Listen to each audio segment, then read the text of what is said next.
Mesut Özil. Ein Name, den du kennst, selbst wenn du in deinem Leben keinen einzigen Tag Fußball geschaut hast. Und das nicht nur wegen seiner unglaublichen Spielübersicht, sondern auch wegen der Art, wie er Millionen verdient und ausgegeben hat.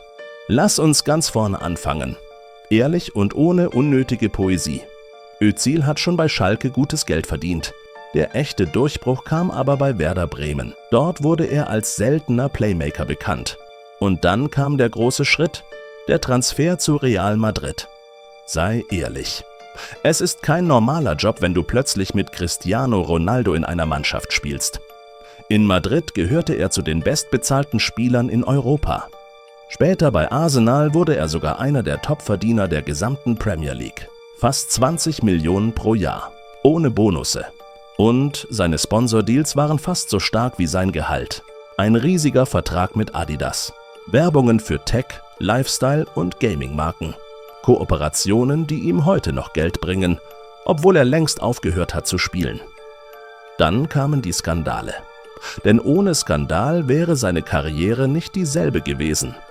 Das Foto mit Erdogan, der Bruch mit dem DFB, die harte Kritik in den Medien.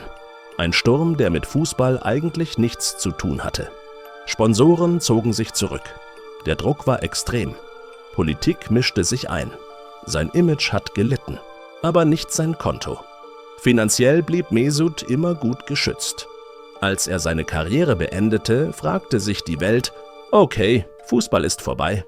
Aber wo sind die Millionen? Hier beginnt der interessante Teil. Özil hat sein Geld nicht sinnlos verbrannt.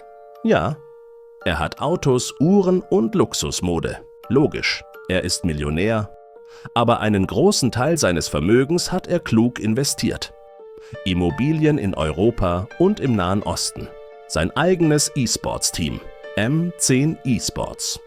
Seine Mode- und Lifestyle-Marke M10. Restaurants. Wohltätige Projekte und Sportakademien. Und Tech-Investitionen, in die er sehr früh eingestiegen ist. Er ist nicht der Spielertyp, der sein Geld im Casino verliert oder alles in 3 Jahren verprasst. Er ist viel strategischer, als viele denken. Natürlich hatte er auch kontroverse Momente, teure Einkäufe, impulsive Entscheidungen, Risikoinvestitionen. Aber ganz ehrlich, wer hat die nicht? Er hat über 100 Millionen in seiner Karriere verdient.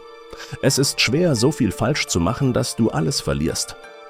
Heute lebt Mesut Özil ruhig und luxuriös mit seiner Familie. Er ist nicht pleite. Er ist nicht verzweifelt. Er hat keine finanziellen Probleme. Er lebt von seinem Image, von seinen Unternehmen und von dem, was er aufgebaut hat, während die Welt sich über seinen Namen gestritten hat.